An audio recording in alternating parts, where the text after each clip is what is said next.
Nice jam. I like it. Oh, Mark.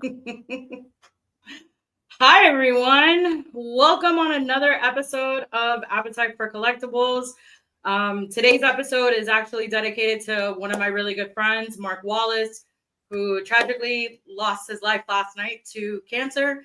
So, this episode is dedicated to you, Mark. But today is all about the guest of honor that we have today, and it's Nelson Lee himself. What's going on, my friend? Hello, Neil. Thank you so much for having me. And I'm so sorry about Mark. That's really I tragic. appreciate it. Yeah, he was a very fun spirited Miami Dolphins Heineken drinking lover. Sounds amazing. Yeah.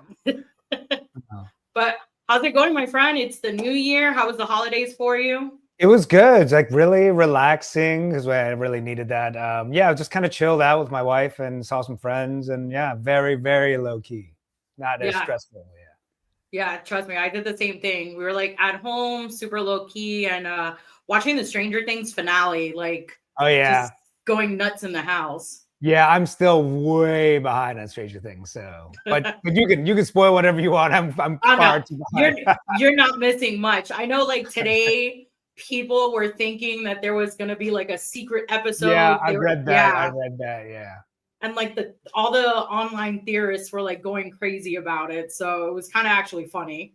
Yeah, it is fun to watch all the and it's I have nothing invested, so I'm like, ooh, secret Yeah. episode. I know, and like people are sending me messages like, "Oh, it's really happening." I'm like, "No, guys, like I've gone to a point now like when things come up online, I don't really believe it until it's coming from like the straight source." So like Yeah, if Netflix or the Duffer Brothers say something, awesome. The same thing with Disney. yeah, If it's not Disney or Lucasfilm, I don't believe anything until it happens. and even then, sometimes we're like, is that real? Is that? And these Yeah. days, you have to question like basically everything. Even if the Duffer Brothers say, it's like, is that the Duffer Brothers? Yeah, is that the Duffer Brothers? I did get the luxury of meeting you briefly at Rebel ScumCon in Texas. Right, right, You right, guys were right. like at the outside We're virtual like by the cantina thing. bathrooms. Yeah. Yeah, I had like a Greta cosplay. It was like Oh, that was you. yeah, that Yes. was me. I had the pink Yay. the Yes. Rodanian helmet I on. totally remember you. That's Yeah. awesome. That's awesome. Yeah, I honestly like that whole con was just like, so busy that, to be able to like ping pong back and forth. I still was like in shock on like how many guests they were able to get. And the same thing with the Virgil So many. Cantina was insane. Yeah, yeah, yeah, yeah. It was like it was a lot of fun. I mean, those things are always an experience, and it was fun to see some old friends also in the main room, but and just kind of meeting a lot of the other people around and the fans too, like yourself and all. Like it's so much fun. The energy is it's like nothing else. Yeah. Yeah, you get to connect with like fans and like get them to have questions with you and stuff like that. Yeah. Do you usually do a lot of cons? I haven't actually. It's kind of a new thing. So the first one I did was about a year or so ago in the UK, and that was Birmingham, and that was great because it was kind of all Ahsoka based, Ahsoka Mandalorian based. So it was like all so it was nice and funneled, and yeah, and we were just like in this little place in Birmingham, and it was awesome, and the fans were so cool. I mean, that's Yeah. the best part, right? When everyone's like, because I'm like, hello, you want to talk about whatever you want to talk about, and sometimes people get shy, but once you get them going, it's like really great. Yeah. Yeah, I remember like my first con experience, I was always like super nervous and shy to like go to talk to somebody because you have to remember at the same time like these are celebrities. They're meeting hundreds and thousands of people, especially like big cons. They're meeting them like every day. So it's like they're not going to remember who you are, but They it's might, they yeah, some of might. them. Yeah, I've actually been fortunate enough to have some people to be like, I kind of remember you, but I forgot your name, but I remember you distinctly, and I'm like, okay, that's cool, thank you. Yeah, I But mean, you yeah, come highly recommend. I mean, Spencer from Virtual Cantina, he was like, you gotta talk to Nilda, you gotta talk to her. So, yeah, and it I love makes even more Spencer. sense. Yeah, it makes even more sense. That was you and the Greta. That's Yeah, awesome. yeah, I love Spencer. He's so nice. Yeah, I months ago was like joking around saying that I wanted to do like an actual like serious cosplay. So I was like, what could be funny to do? And my friend had actually made a Greedo helmet. And I saw that at a different convention, and I was like, dude, I want one of these. But I was like, let's do a girl and let's give her a whole storyline. And we made it seem like she was Greedo's widow, Right. and looking for like Han Solo. That's awesome. We did like chat GBT and like used to make like storyline to be able to like make sure that we had her whole story correct. And it was like awesome. accurate. That's amazing. So you started acting at the age of 15. That's crazy. I mean, I guess I'm not sure. When I was a kid, I did like acting in school. Like I did like, school plays and stuff like that. Yeah. But my first real professional thing was a while later, but it was hard to kind of decide to be an actor because, in the beginning, it's scary. I didn't think I was good, and you just think like this is for someone else to do. I was doing a whole bunch. I went to school for like business, which I hated. And then, I was terrible at it too. Like math, anything with math, I'm just garbage. So, I just kind of did philosophy and then I went traveling around and then I kind of came back to acting like kind of later in life around like 18, 19, where I decided to kind of pursue it actively.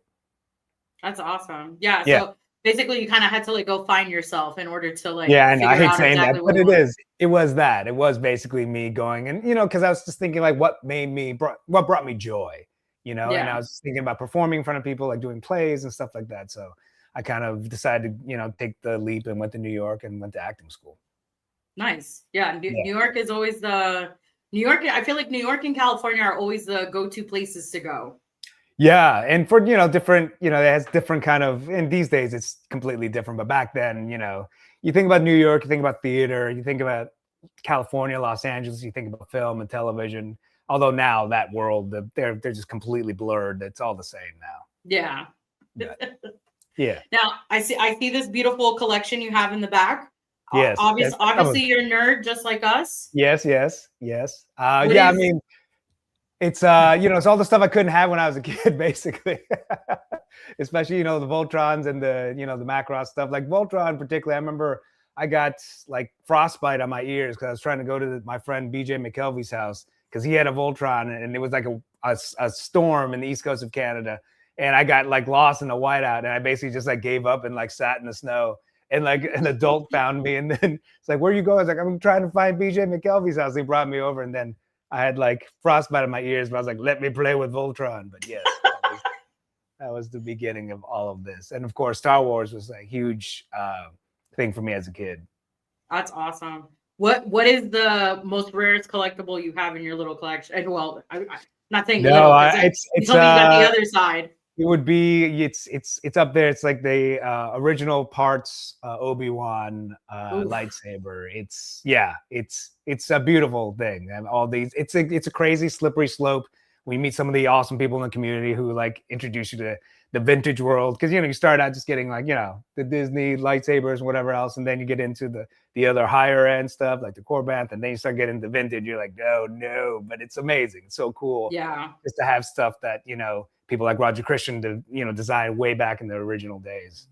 Yeah, got to interview him last year, and he's so cool. And just hearing like the whole breakdown of the story of how like the lightsaber was invented, and he like so casually was like, yeah, I went into a camera shop and was talking to one of my friends, and he so happens to bring out all these different props, and I put them all together, and I was like, oh, here's the lightsaber.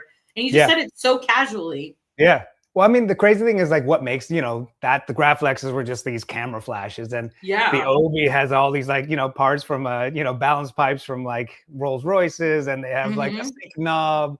Like, it's just awesome when you think about what it is.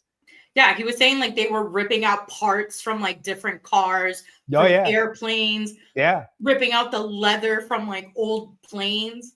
Yeah, it's awesome. I'm just in my mind, I'm like, I want to go do that. Like, I just want to go to like a scavenger yard and just like rip stuff and just make things. It's just also so cool to think that their minds can see like, oh, I'm going to take that sync knob and put it on the end of this saber and it's going to be so badass. And all us nerds are going to be like, what is that? It's funny because I got to talk to him about it because I was asking about the, there's always this debate of the Obi, like, it's a sync knob. So does it have the cold symbol on it or the hot symbol? And he was like, I just took it off. There was no hot or cold. It was his lightsaber. And you're like, that makes sense. Yeah. Yeah, those things go for a pretty penny. I remember watching the prop store auction that they had in Oh, that was California, crazy. and For the the Vader, stunt? yeah, for the Vader one, Yeah. it went for like I think it was like 1.6 or $2 million. It was almost 2 million. Yeah. Yeah, Yeah. it's insane. And like one of my favorite things now that I love watching is I love watching old movie poster restorations. Right. And Yeah. lately they've been doing like a lot of Star Wars ones and a Yes. lot of like French Star Yeah. Wars movie posters. Right. Right. Yeah. Yeah. It's dangerous because then you're like, oh, I need to get that. And you can I know. you're gonna start bidding. There's been a few that I've seen online and I'm like, Yeah. there's a No, way I can sneak this in the house.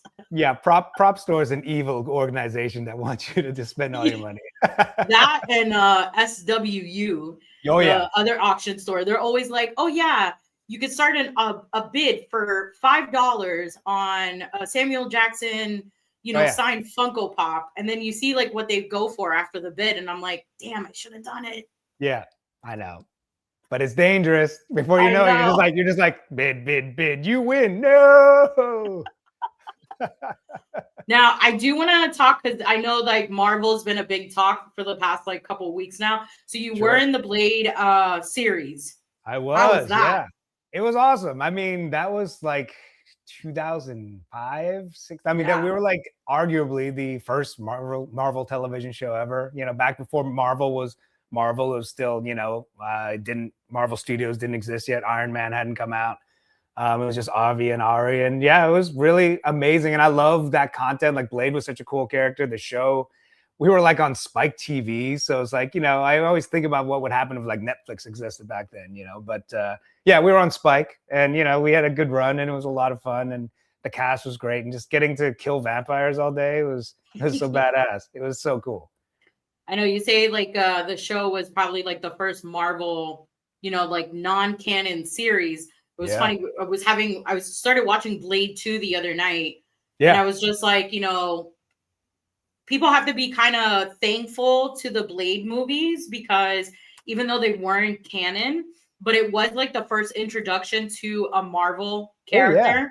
Oh yeah. And absolutely. I kind of wish that Wesley Snipes' Blade was canon. Yeah, I mean, but the thing is, when he came in Deadpool, you're like, yes, because it's a nice thing to bring him back because that's. You think about those first Blade movies, and they really were revolutionary. Even like the bullet time before Matrix, there's a part where he throws that Deacon and Frost, and he kind of does a little thing with the bullet with the kid, and that was before Matrix. Like it was just ahead of its time, and it was just awesome. Yeah, but yeah, it's a really cool, and I'm glad to see. I hope eventually they'll make the one with Mahershala because that'd be, I think, really interesting with him as Blade. But as long as he exists somewhere, it was cool to see him pop up in Deadpool. Yeah, it was. Trust me, I screamed like a little kid in the theaters. A lot of people scream. I know. While everybody was screaming for Channing Tatum, I was like, no, I screamed for Blade. I know. That goes to show our age. Exactly. I grew up with Blade, so he's such a badass. It was awesome. I know. Yeah. Right, I'm gonna address the chat real quick. A couple people want to say hi to you. Star Wars Hunter 1899 says, "Hey guys, what's up?" Vicenta says, "Hello, Nilda and Mr. Lee." So formal. Yeah, I guess I shouldn't have put my last name. Sorry. I never know these. I suck at these things like Zooms and whatever else. I know. I used to always put like my last name initial, and then I was just like, I'm just gonna go as Nilda. Well, the worst is when you have like an embarrassing photo that you didn't even know was used as your icon. You're like, oh no, how do I get rid of that? Star Wars Hunter wants to ask you, what was your favorite Star Wars action figure as a kid? As a kid, it was definitely Yoda. I was always a Luke kid, but my action figure was Yoda. I loved him. I dressed as him for I think first grade. I'm Canadian for my costume, and I thought that no one would ever figure me out because I had the Yoda mask and I had a little hood, a cloak, and there weren't a lot of Asian people in my school, and there's the cutouts of the eyes, and and I was the first one. The teacher was like, Nelson. I was like, what? I was like, how did you know? I was like, that's impossible. But yes, it was Yoda. She's like, I could see the eyes. Yeah, exactly. I was like, I know. I'm So my family is partially Chinese, so I Oh, cool. always yeah, so I have like the thin eyes, so I always get asked. I'm like, people will be like, "Are you Filipino?" I'm like, "No, my family, my mom's side of the family is from China." That's awesome. Where in China? That I do not know. So what I've been told, my great grandparents left China, migrated over to Cuba, and then they just settled there. That's But awesome. I never That's really cool. got to learn much of my like Chinese side of my family. Right. And I kind of like part of me always jokes around and says like I want to do like ancestry.com and then Yeah. just like find out how far our lineage goes to China and like where exactly is Yeah. my mom's side from China from, because I one day would love to take that trip Yeah. and go visit where my family is actually from. That would be amazing. Yeah. I mean, and Yeah. these days, yeah, it's I'm always tempted to do the ancestry thing, but then I'm like, yeah, I'm scared of them getting whatever. Yeah, So, once they have your DNA, you're yeah, done. exactly. That's how they were. You know, it's a positive thing, but also like what it's how we're afraid of it. But also, like I said, it's a positive thing because sometimes it's able to actually track people that have needed to be tracked for Yeah, I know. That's like true. like criminal Right. purposes. Or you find out that they're not really your parents. Yeah, those are creepy. Now, I know before we started the segment, I told you that like one of my favorite films of last year was Civil War. Absolutely love the movie. I think I saw it twice in theaters, saw Wow. it like about 3 times again at home when it finally was able to make it on the platform. Right. And that movie, like I said to you, it freaked me out, but it also was absolutely amazing. The writing was insane. The acting, the cast alone was just wild. Yeah.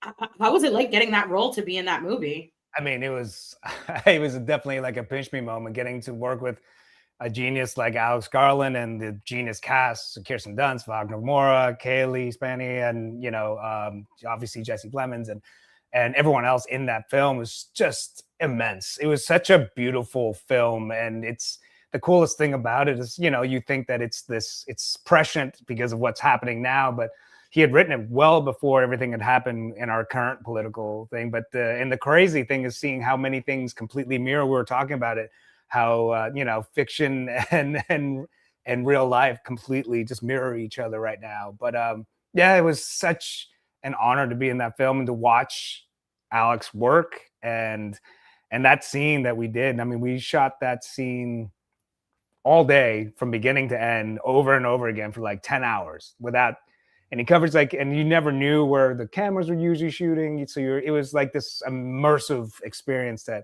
he kind of just throws you in and lets you do your thing. And yeah, and at the end, I remember that day Jesse had killed me about like, I don't know, 100 Yeah. times. And he just kind of broke down. He's such a lovely man, and he just came over. He's like, "I'm so sorry." I was like, "Oh no, it's fine." But yeah, it was a real one of the best experiences for me as an actor.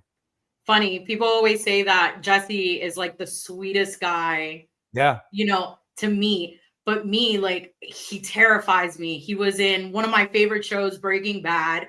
And then yeah, to see him in Civil War kind of similarly play the same character, I was yeah, so creeped out. And then just that scene alone with you, where he literally just says to you guys, like, where are you yeah, guys from? yeah. What kind And of American are you? yeah, Yeah, what kind of American are you? And I remember watching that scene and turning over and going, oh, this is not going to end well. yeah. And No, then your character literally just like staying quiet and then just going from China. And as soon yeah, as your character said that, I was like, oh, he's gone. yeah. Well, that's the thing. Like doing that scene, because and Alex gives you so much freedom. Like when we did the first take of it, I didn't know we're gonna do it all day for 10 hours, but you just see my friend get murdered, and I know, like it's in the movie is really an homage to war journalism and war Mm-hmm. journalists and what they put their lives at stake to bring us the news and the idea of what would it be like to we've forever sent journalists over to other wars in other countries in the Middle East and around the world throughout time, and what is it like for everyone to come to America. And as a reporter, when that scene happens and my friend gets murdered, I know I'm gone. Like from the Yeah. moment my friend's dead, I'm like, I'm dead. And we can be, they're kind of rock stars, but they're still human and they know when they're not going to get out of something. Yeah, you can, in that whole entire scene, like I said before, you can definitely feel like the way that whole scene was written, it was just made to have the viewer clenching, cringing, feeling scared, just that whole entire time. So it was probably one of the greatest like scenes I've seen in a very long time. And I haven't seen something like that. And I watch a lot of movies, and that was, like I said to you, it was such a great movie to watch, and I watched it so many times. So that means a lot. I commend you that you were in it. Thank you so much. I mean, everyone that made, I mean, that from the sound design to the editing to the film to the shooting, it was just epic, and I'm so proud of you. Yeah. Well, thank you again. Appreciate that one. Of course. So now we're gonna get to the nitty gritty, because I remember when I had met you at the virtual cantina in Texas. I remember I said to you, I turned around and I was like, dude, I'm like, your character, I was like, you truly know how to play a character that people hate. I go, but you do it so well. Yeah, I'm not really liked very much. It's but that's when I know I'm doing my job well. So, but it's you know, he's such a fun character to play. And it's also, I mean, as a childhood dream, I got to work with Anthony Daniels, you know, beyond all the amazing people like Mary Elizabeth Winstead, all the amazing other actors, Genevieve, like beautiful actors, like, you know, C-3PO. It was awesome. But yes. Yeah, I actually, I know. I like how you said you are a jerk. Many people have said that you are the slimy senator of the Republic. That's good. I'll take that. I'll take that. Yeah, like to me, it's just like funny how, like, you know, people can watch a film and a show and sit there and be like, oh, I can't stand that guy. And then like they have to remember that what you're watching is just, you know, a show. You can't truly think that is the real person. That's their character. And that's how some people do. Some people do. Yeah, I watched something. It was kind of, I don't usually try to watch too much of feedback stuff, but I watched one because it was just so funny. This guy spent about an hour just talking about how much he hated me. I was like, wow, I didn't know you could talk about how much you hated someone for an hour, but yeah, it was good. Jesus. I can't even talk about hating somebody for over 20 minutes. I know. I was like, don't you get tired? You talk about Anthony Daniels and like acting with him. I got to interview one of your friends, Mo Irvine, and he was telling me how like, he was telling me how both of you were in the same room, and it was during the banter between you and Hera. And he was telling me that like when Anthony Daniels came in the room to basically save the day for Hera Syndulla's character, you know, he said that both of you guys were just like in utter silence because Anthony Daniels was like less than 50 feet away from you guys. Yeah. No, I mean, that's completely true. I mean, Mo's sitting right beside me on the, you know, and we're up there. And another funny thing before that, you know, I was trying to get everything ready and I asked one of the prop guys I was like, hey, can I have a pen just to write down that? He just walked by, I was like, there's no pens in Star Wars. I was like, that's a good point. So anyway, so I was like playing with my stuff, and then, you know, Anthony comes in and he didn't have the full suit on yet. He just had the head off, and he was so kind, came over, introduced himself, said, you know, it's not as impressive in person. I was like, oh, yeah, I think it is, but he was so lovely. Then he goes off, gets fully suited up, and when he came in, the first thing, you know, I'm not a very likable person. I don't smile often. If I do, it's gonna be a different kind of a smile. But when he first came in, I literally was like, because he's just like quick walking in. I blew my line. I just didn't say anything. I was like, oh, I'm so sorry, because I was just so happy to see him walk down, and you know, everyone laughed, and it was great. It was amazing. Yeah, the inner child in you kicked in. Yeah, no, it was just insane. You know, just like watching him walk in, and you know, and you hear him because you don't really hear him fully because you're. Yeah. But it's amazing. It's so good. We've got, let me see. We've got Flex in the room. He says, hey, everyone, Mr. Lee. We've got Millennium Workshop says, good evening, everyone. Sorry I'm late. No, like you're good, my friend. Vicente says, yeah, you're late. That's exactly how you know you're doing a great job. Yeah, by being an evil senator. Yes, thank you. He said, yes, I hated the senators. Good. You're welcome. He says, you know you're doing it right if everyone hates you because of how good you played the character. I love when people like realize it's me. They're like, oh, it's you. Oh, you suck. They said you literally lit up as a little kid. I did. Yeah, I honestly have like made jokes with like mutuals that I've interviewed, and I've told them like, I don't know how you guys keep your composure, because if I got asked to be like, hey, do you want to be, do you want to be on a Star Wars show? At first I'd freak out and then probably cry for like 20 minutes of joy and then say yes. But then to like physically be there, I would probably do the same thing. I wouldn't have any words. Yeah, no, I mean, I'm telling you, like, I remember the first day we did kind of the hologram room, and these are iconic rooms, iconic scenes, and it's like, when I first met Mo on that set, I was like, this is insane, right? Because you don't want to seem like a nerd, like you want to be like, oh no, this is fine, I'm not freaking out inside, but you're like, oh my God, like, look, that's a droid. Like there's a little droid over there, and he's just like moving around, and you just see the world, and you see all the different creatures, and it's just the coolest honor to be a part of it. And and at the end of that day with Anthony, I blew this big chain. He's so lovely. I was eating lunch with him and his lovely wife, and we got up to leave, and I don't usually want to bother anyone with photos because I'm usually like, it's fine. But with him, I was really wanting one, and I just wasn't, okay, bye. And I left, and I'm like, damn it. I remember driving home, I was like, you idiot. You blew it. You had your chance. You had your chance. And now, yeah. So. I know I have one moment like that I'm still very regretful for, but I'm pretty sure like in the back of this actor's mind, he was probably like, thank you so much for not bothering me. Like it was nice that you just went like this. But I had the chance to, like, during COVID, if you were taking pictures with celebrities, they were putting like that plastic between you guys, with the photos and stuff. So someone that I went to the con with had happened to lose their wallet, and we went the next day to the back to retrieve their wallet. And as we're walking back to where the showroom was, like we were in the area where like all the VIP, the actors are at.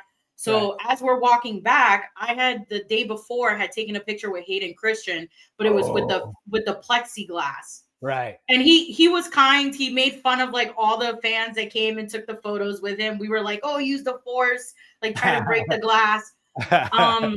And he was there alone, having a hot dog and smoking a cigarette at the same time. That's and awesome. I was getting ready to go run up to him, and I literally wanted to be like, dude, can I take a photo with you? I've been dying to like take an actual photo with you. But I was like, nah, let him enjoy his little hot dog and ciggy. I was like, we'll catch him another day.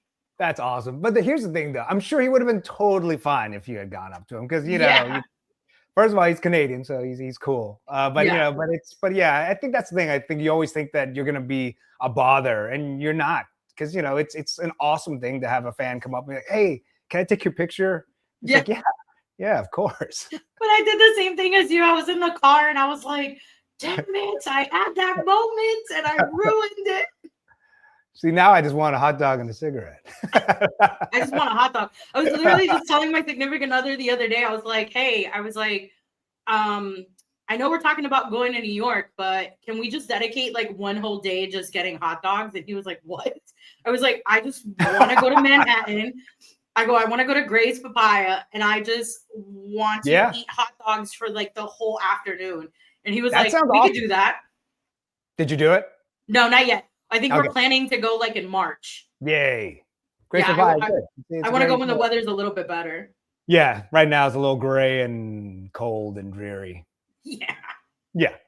We got Star Wars Hunters asking you, where were you when you found out about going to be on the show for the Ahsoka show? I think I'm trying to think because they're so secretive about everything. Like even when I was Yeah. auditioning for it, I didn't know what it was for. Like I had an idea that it was something in the Disney world, and maybe it was something to do with Star Wars, but I still didn't really know. And the audition was tiny, and it went away like I did, and I think it was like almost a year later, and then I got a call that we had gotten it, and they were still secretive, and then they started kind of leaking that they were like, definitely it's Star Wars. It was like, oh. And at that point it's basically Mandalorian, so we didn't know. But then they're like, oh, it's this character that's canon. So they started giving me that. I was like, but they wouldn't tell me the name. So literally it was only close until we got close to shooting that I started realizing that it was Ahsoka, and I was playing Xiono, which was pretty amazing. And I was like, oh my God, I've got some work to do to watch all the Rebel stuff. And but yeah, it was so cool. But I'd say, yeah, I can't really remember exactly where I was, but I remember just because I never knew what it was until I got on set, basically. Yeah. Plus, like, I will say this, and Ahsoka's my favorite character, as you can see in my background. And I'm not trying to be biased, but I will say this: the costumes in Ahsoka were beautiful. So like, good. especially the senators. Yes. Outfits, they were all gorgeous. Mo's outfit was gorgeous. Genevieve Riley's was gorgeous. So was yours. It was just like very detailed. I love the color pop of all the outfits, because everybody had different colors. Yours was like more in the greenish aspect. Genevieve's was like, you could tell it came from like royalty. And like, honestly, I said this before to Mo, I would definitely love to see a Tales of the Senators. Yeah. No, it'd be amazing. It'd be amazing. Yeah. I mean, and what Genevieve, oh my God. I mean, we don't want to get into Andor because that'll take forever, but what she did, I mean, she's so amazing and lovely, but she killed it in Andor. But yeah, the costumes were just, it also does all the work for you. I mean, that's another like pinch me moment. When you put these costumes on, like everyone around was just like, oh my God, because it looks so, you just feel regal. Like you're all like buttoned up and really tight in this thing. And, Mo looked awesome in his, like everyone looked amazing. It's so cool. I loved everybody's outfits. And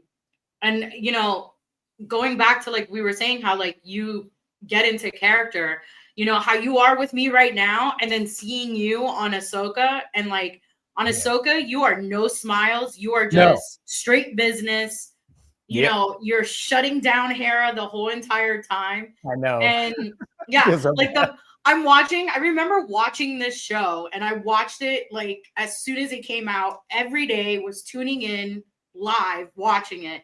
And that scene between you and Hera, and you're telling Hera, like if she tells you like if Thrawn returns, and you're looking at her like there's no Thrawn. Yeah. And in my mind, I'm like, dude, he's around. Like, what is wrong with you guys? I know. I have a big oopsie coming for me. But yeah, no, I love that. I'm just like, no, he ain't here. He's not here. He's gone. It's fine. Yeah, I'm such a jerk to Hera. It's like and lovely. I mean, Mary is so lovely to work with. But yeah, I'm like every time I see her, like I'm just gonna say no. Just But it's good. We need that conflict. Yeah, like if there was a president of like the hater of the Hera's Club, you were definitely co-founder. Oh yeah, I'm just like as little kid, she took a lollipop from me, and I've never forgotten. Yeah. We got Vicente saying that we need a Xiono Star Wars figure now. Yeah, I agree. Cool. That would be cool. You heard it, Hot Toys. Hot Toys, a TVC, a Black Series. Like, I actually, it would be pretty dope to like get somebody to make the diorama of the scene where you guys are all sitting there. That would be amazing. With C-3PO, Chopper. With C-3PO, that is awesome. Yeah. You could also make like, a voodoo doll where you could just like prick Xiono. I may regret that. Yeah, don't say that. We need you around. Rocket City Sid says, hey Nilda, hello Nelson. Really enjoyed meeting you in Texas for the VCN event. You were so awesome to me. Glad we got to meet you. They want to know, what character have you played in your career that you resonated with the most? Yeah, I mean, definitely there's a lot of different things. Like, Civil War was something that was really, really close to me. Just as far as, being someone that grew up from came from Taiwan, grew up in Canada, was always confronted with, that question, not what kind of American are you, but what kind of Canadian are you? What, who are you? Where are you from? That kind of question. So that really resonated with me deeply, especially what's happening today in political climate. But I mean, that's one. But also I did this film that, called All Saints. It was a very small film, lovely, and it's based on a true story about these immigrants from a small place in Southeast Asia and they were Karen. It's a whole, and they've been in a civil war, and they still are constantly for decades. And it's a true story about this. He becomes a missionary, comes over and brings a lot of his people back from the war-torn Karen and Thai camps. And they get into this church, and they turn the church grounds into a farmland and kind of ostensibly save the church. And this really happened in Nashville. And that was such a beautiful experience because he was such an interesting man, and he was, there. And I've never played someone that was real. And to go with him on ride-alongs and seeing what he did for his community, like he was Superman. Like he would go and help people, get driver's license. He would bail people out of jail. He would pick people out of airports. He would do so much for this community. It was like, I'm just a silly actor. And you look at this man who's doing these amazing things for his people. That was a really special thing. I like and actually, that. And Cara Buono was actually in it from Stranger Things, funny enough. Oh, great show. Yeah. You got to finish it. I'm telling you, you got to finish it. I got to catch up. Way behind everyone, sorry. Star Wars Hunter wants to ask, how many days were you on set filming Ahsoka? You know what? I'm trying to think. I think it was fast, like maybe like 5 days, but spread out, because, they would have us on for the kind of hologram days. And then we had some days, it was split up into a few days for that main big room. But, they're really efficient. They cranked that stuff out. And that stuff was all on the volume. So it's like really amazing to see like the walls just, it looks like this amazing set, and they can change it into anything. It's like really trippy to see in person, because when you look at it, it's got like a tiny flicker and you're like, oh my God, is that fake? Yeah, it's like the coolest thing. I've always said it, like the day that the studios announced that they'll do like limited tours of like the volume. I'll sell like 3 big pieces in my collection to be like, I have to go. Like I want to be in that room. No, it's amazing. And I'm not gonna lie, they're very secretive with their pictures. And I tried to like on the slide take some photos and sets, and they were like ninjas. They were like, I need to, there'll be no one around me. And then all of a sudden I take a picture and be like, I need to watch you delete that. I was like, what? Oh, I'm sorry. And they're like, I'm sorry, man. I just gotta watch you delete it. I was like, oh, I'm sorry. I didn't know I was taking pictures. They probably got like little stealthy ninjas like all over around. Oh no, like it's all crazy. Covered. Yeah, I'm telling you, they're just like completely ensconced in the volume. They probably are part of the volume. Like you think you're looking at a screen, but it's really a person. He's got like a suit on. It's like that's actually now. If you ever go back on the volume, you got to touch the screen. Yeah, exactly. It's like, like, if it's a person. I see you, Frank. I see you. Vicente says Yono stood on business on Ahsoka. Yeah, he did. Great, he did. So this is just a fake scenario. Okay. So in Ahsoka, when you are getting into that heated banter with Hera, if they had your character actually witness when Thrawn was arriving, like when he's walking up to, like the very front to talk with Diana Lee, if that had happened on screen where the senators got to see that, how much would you have turned around and been like, Hera, I know we've been on bad terms, but I just want to say I am sorry. I don't think I would say sorry. I think I would just like quietly exit the room like backwards, like slowly backpedal. I'd be like, no, I said he was here. I totally said he was here. I never said he was not coming back. I said now. He's not coming back now, like today. He came back tomorrow. like in your own words, how would you describe Xiono to you? Like, what does he mean to you? Because he like how Vicente said, he is a man that stands on business.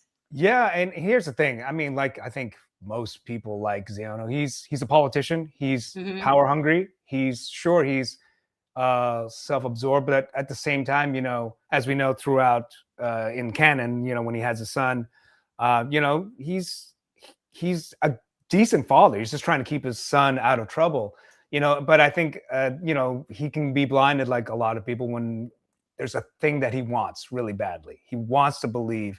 He wants to believe in the Republic. He wants to believe that the war is over. He wants to believe that these things can progress and leave the past behind. Unfortunately, it's not true, but he wants to believe it, and he's going to make strong decisions based on that. And also, he wants to make his life better for himself. You know, he wants to advance. He wants to get more power, and all that comes with a lot of kind of traps. You know, I don't think he's essentially a bad person or evil in any way.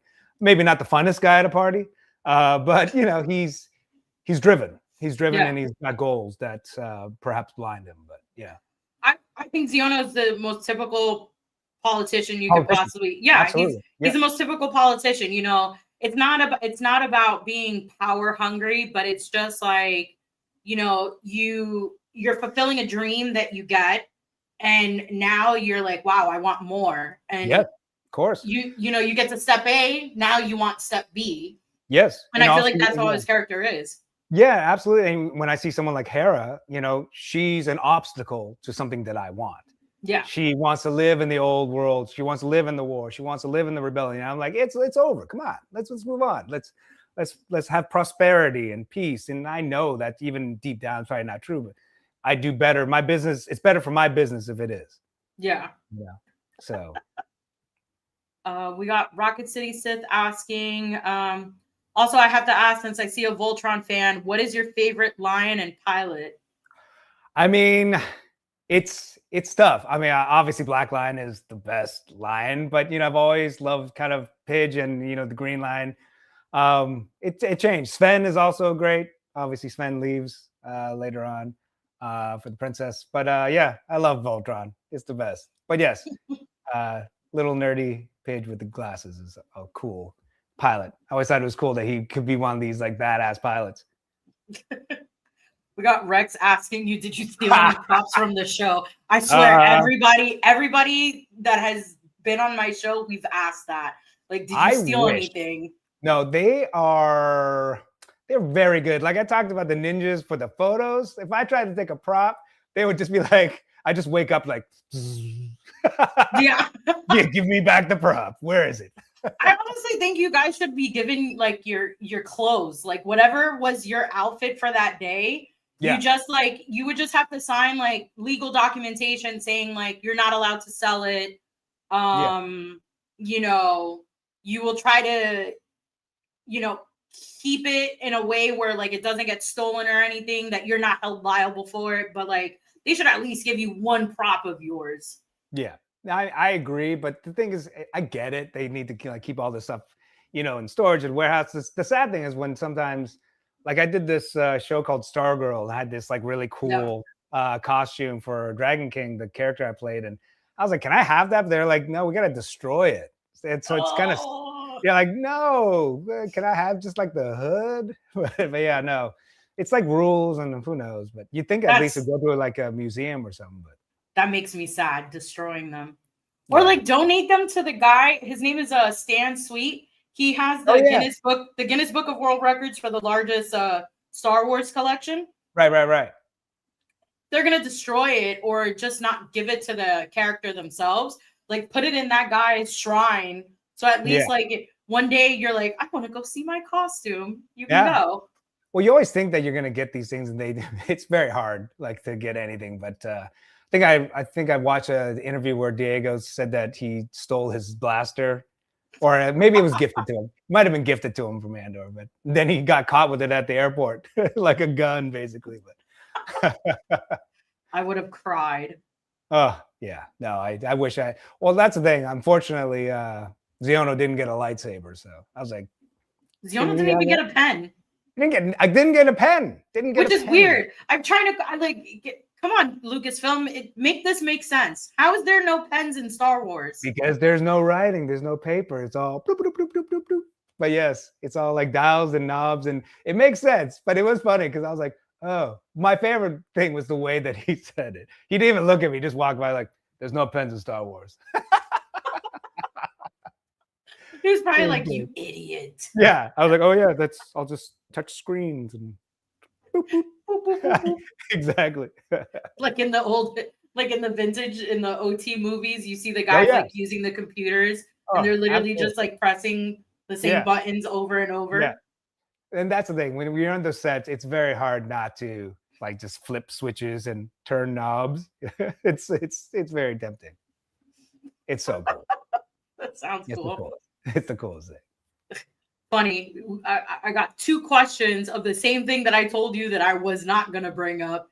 So we got Vicente going, Nelson, are you going to be in season 2 of Ahsoka? If you are, there's a person named Nilda that would love to go to the season 2 premiere. I'd love to go to season 2 premiere too. It'd be great. Oh man, I've been joking around like with some of like my followers and like the people who watch the streams. And we did a show like a week before New Year's, and I was like joking around saying like my New Year's resolution would be if I got invited into the Ahsoka 2 premiere. But honestly, like I say it jokingly, but if I got an email or something in that form, I probably would cry hysterically. I wouldn't be able to contain myself if I went to that. You would. You'd be great. Nah. If I ever get an email, for a premiere, I will. I'll let you know. But I'm not going to be. Yeah, are you yeah. No, you know what? I'm sure it's going to be great. Season 2. I'm sure it's going to be amazing. I'm looking forward to watching it. But yeah, it's going to be great no matter what. We need more stories about Xiono. I agree, but luckily, there's a long gap between them until I have my child, and so till Kazuda. Yeah, there is a huge gap. Yeah, I've got to get older. Yeah. No, they can just put grays in your hair. I've already got him. We just got to accentuate it. Is there anything else like you have going on with 2026? Any like upcoming things you're able to talk about? Nothing I can talk about, but I mean, there's the cool thing that I've been doing the last couple of years, I guess, well, a year and a half, was the video game stuff, which is new to me too, like doing the voices and the mocap stuff I did that for Ghost of Tsushima, Ghost of Yote, the sequel, and of course doing the Call of Duty stuff right now. It's been so much fun, but that stuff still, still percolating and stuff. But yeah, doing that stuff's been a real kind of trip and honor. Call of Duty has been around for so long. It's not even funny. It's wild. Yeah. I was in middle school when Call of Duty came out. Yeah. No, I remember playing the first one. Yeah, it's awesome. And the fans are fantastic. There's a very large base, I mean, all these bases are the same, not the same, but it's like deep entrenched. Oh yeah. I remember like when the first couple Call of Duties came out, like the lines outside of GameStop for people to get like their hands on the games. I'm like, guys, it's just a game. Like, relax. Yeah. They'll cut you for that. Yeah, they'll cut you for that. That'd be like I say, like, it's just a droid. Yeah, it's just a droid. We got Paula asking, do you both think Keanu Reeves would play a great Darth Revan? I think he'd be amazing. I think he'd rock. Look, I'll take Keanu Reeves in anything. Put him in anything. Make him a Wookiee. I will love it. He said make him a Wookiee. I would love it. I got a visual of Keanu Reeves as a Wookiee. It's me a Keanu Reeves like Wookiee. Look. Like, I would want I would want the Bill and Ted version of Keanu Reeves, but as a Wookiee. You just see his like head movements as a Wookiee. Be awesome. Do this is hypothetically thinking, with Xiono being such an antagonist on the show, do you think that later on, if they actually do continue his storyline, and because of the fact that when he gets older, he ends up being such an exceptional father, do you think that maybe his position and what he thinks could possibly change and divert, knowing that what's going to actually be going on in the next couple years with Thrawn showing up and them having to actually fight the big bad? Yeah, I mean, that's the coolest thing about this world, right? I mean, there's so many layers in there, and that the fact that Xiono's been introduced in Ahsoka, and now the possibilities are endless of what could happen, with Thrawn, with also what's going to happen with him when he becomes a father, and is thinking about someone else other than himself. All these things, it's it's going to be to see what could happen with this character. I mean, I would love it. I would love, if there's ever a world where his story could be continued. And, it's such an honor to be a part of Star Wars in any way. Even if I'm just like walking in the background with a pen. Yeah.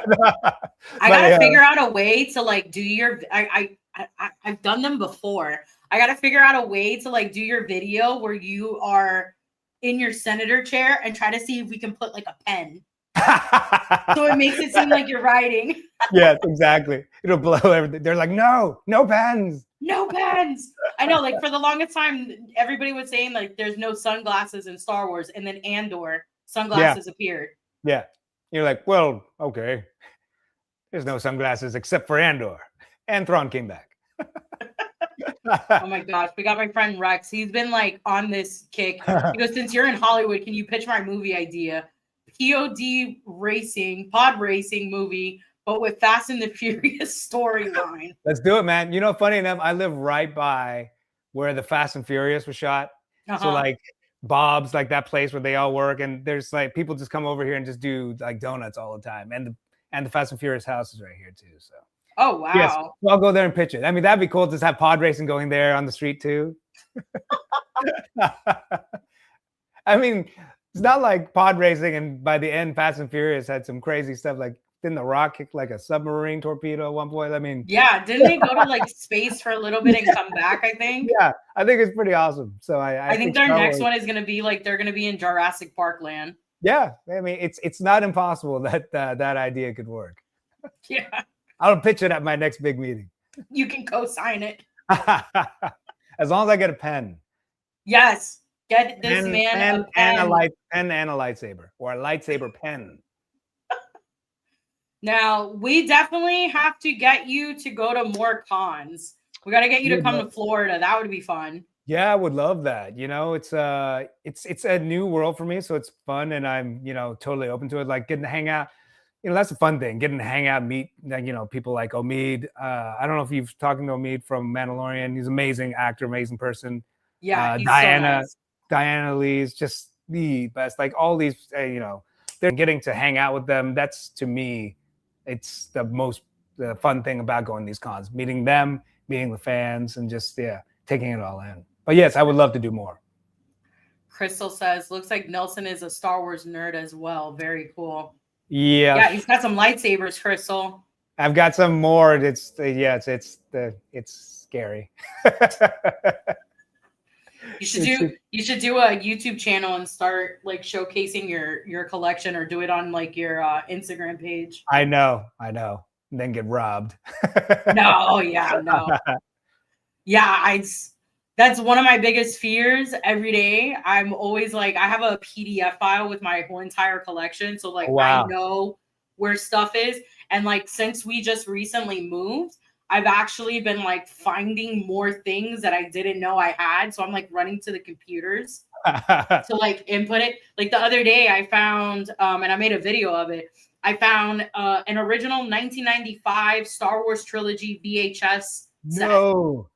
Yeah, wow. In mint condition. Wow. And I found it in like a bunch of, I have like these like tunic bags. Right. And I found them all there. And I found like all the Star Wars Robot Chickens on VHS. You forgot, you just forgot you had it?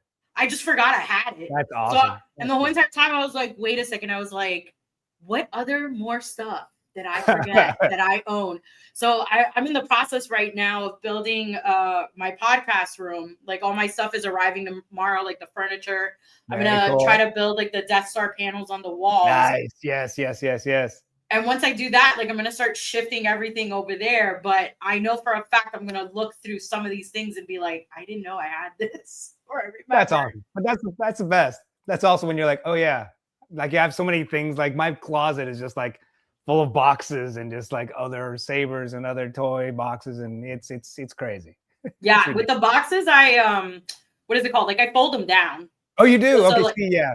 Yeah, I like cut off the edges and then I just fold them down, because if you keep them, they're super bulky, and like especially some of the statues that I have, I know the boxes are huge. Like it's ridiculous, and I try to keep them, and it's it makes no sense, but I just feel bad. But I should start breaking them down. That makes more sense. Yeah, like compressing them. But also, it's like it's not like I'm going to sell these. Like that's the thing. Sometimes I think about, like, why didn't you keep the box? Because you want to keep the box. If you sell it, I'm like, I'm not going to sell it. But. Yeah, there's been a few things that I've thrown the boxes away, and then I'm like, wait a second, if we move, how am I going to? That is the thing. Yeah, because I've got the Grogu, the Sideshow one, and it's huge. But I just threw away the box because it was taking up for the group. Yes. That's it. I love them. Great. That is one of my favorite props that I own. Is that the Empire Strikes Back Vader? That is. I got the same one. He's up there. And the Back to the Future and That's hilarious. And Hans Blaster. Yeah, I love Hans Blaster. I have him there with my Ewok collection. Of course, yeah. I mean, yeah. I can't remember. Did you have it with your Greedo? The Greedo killer? No.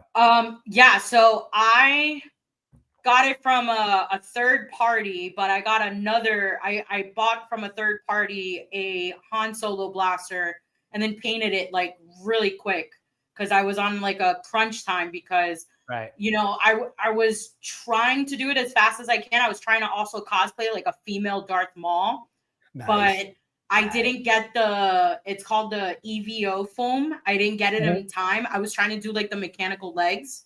Right.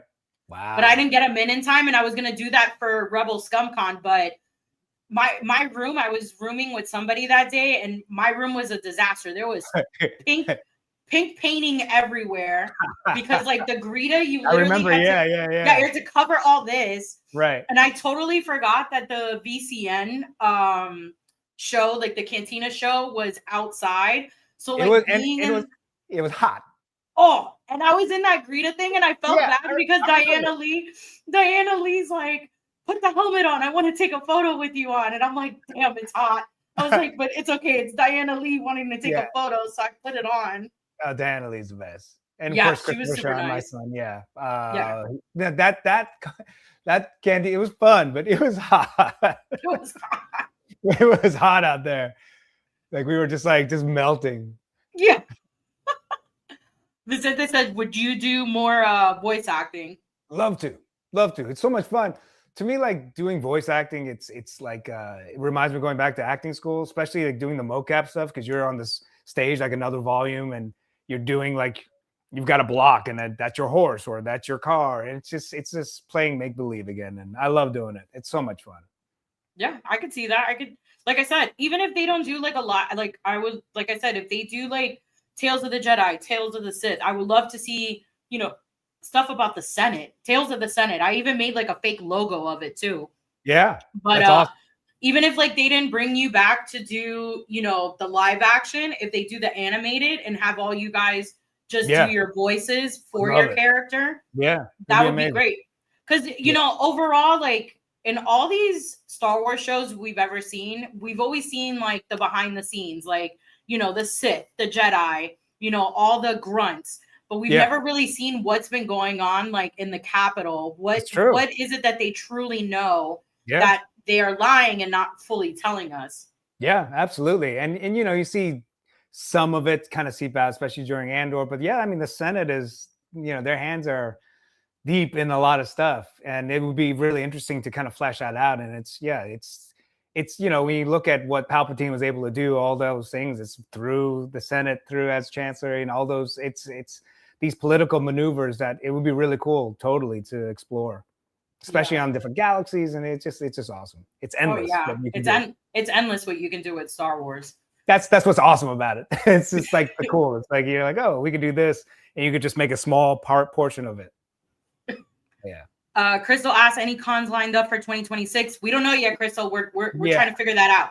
Yeah, I don't know. I think there's one in March. I gotta look. I can't remember what we were doing, but I gotta look it up, and I'll share it with you. If it's in March, it might be here in Florida because it's called MegaCon. Yeah. I'll have to look. I can't remember. That'll be cool. Yeah. But I always like to end my segments with if you can give any advice for anybody who is out there trying to get into the acting field or, just basically do what you have done with your career, what would be the best advice that you would give? Be patient. Be patient. Surround yourself with good people. Keep engaging with things in life, because the more things you do in life, the more enriched you can bring to your character work. I think it's really important to not get laser focused and just like define yourself by what you do. So much more of what we do is, at the end of the day, we're just acting and doing make believe. And it's good to keep a perspective on what is really happening in the world and life and with your friends and people that are important. And I think as long as you keep a good group around you and your head on your shoulders and you love what you do, you'll find success. You got to be patient and just know that you're going to have a whole bunch of rejections before you get a success. But rejections are good. That means you're on the right path. Yeah, I always feel like rejections are motivators. Yeah, absolutely. You get rejected once. Yeah, you get rejected once, somebody else won't reject you. Yeah, and our entire profession is about getting rejected. I'm a professional acceptor of being rejected. It's good. It's good. It teaches you a lot of humility, and also it shows you and teaches you what you care about. What is it that you want? Because if it's, and it's fine. If you want fame, great. If you want money, great. If you want this, it teaches you what you want, because it's difficult to keep going. And, when you're getting kind of hit down, but if you have your eye on the prize and what it is that really means something to you, it's easy. I like that. Well, I know that we can follow you, and I'm putting the banner here for people to come and follow you on Instagram. You can follow Nelson on IG as Malenki. I like that name, by the way. Yeah, it's from Clockwork Orange. But yeah, guys, you guys can follow him on Instagram, but bar him, add him as a follow him, see his little mini adventures that he does.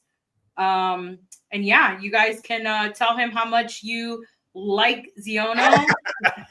You don't have to. You tell me how much you hate him. It's fine. And remember, guys, I've said this always. You have to remember that even though he is doing amazing acting, it is acting. It does not reflect life. Do not hate on him for being such a great actor on the show. Some of the best, Jesse Plemons, for instance. You said you're scared of him. He's the nicest guy. I think you have to be so nice terrified to be able to tap into them. Yeah. He can be terrible. That's how I felt meeting Giancarlo Esposito. I was such a huge fan of Breaking Bad, and his character Gus intimidated the hell out of me. Yeah, amazing. Met him for the first time in a con, and I was like, it's like my dad. Yeah, no, because I feel like you have to be like the nicest guys are always the best villains. Oh yeah, because it's just something that they don't do normally, because they just tap into this other thing that's just amazing. So yeah, and hopefully, like I said, hopefully we get you back on Ahsoka and we could see you being even more of a villain. Yeah, I would love a chance to be more of a dick to everyone else. I'm sure everyone would love to see that. Well, Nelson, I really appreciate you taking the time and hanging out with me and chatting and just geeking out. Awesome. It's amazing. Thank you so much. I'm so glad we got to connect again after Texas. I know. Well, guys, thank you so much for tuning in. Again, like I said, go check out Nelson's Instagram page. Go follow him. Make sure to hit like and subscribe. And we will see you guys next week with our Stranger Things guest of honor. It is going to be a pre-recorded show, guys. So I will be dropping that on the 15th. And like I always like to end my segment, may the force be with you. Thank you, everyone.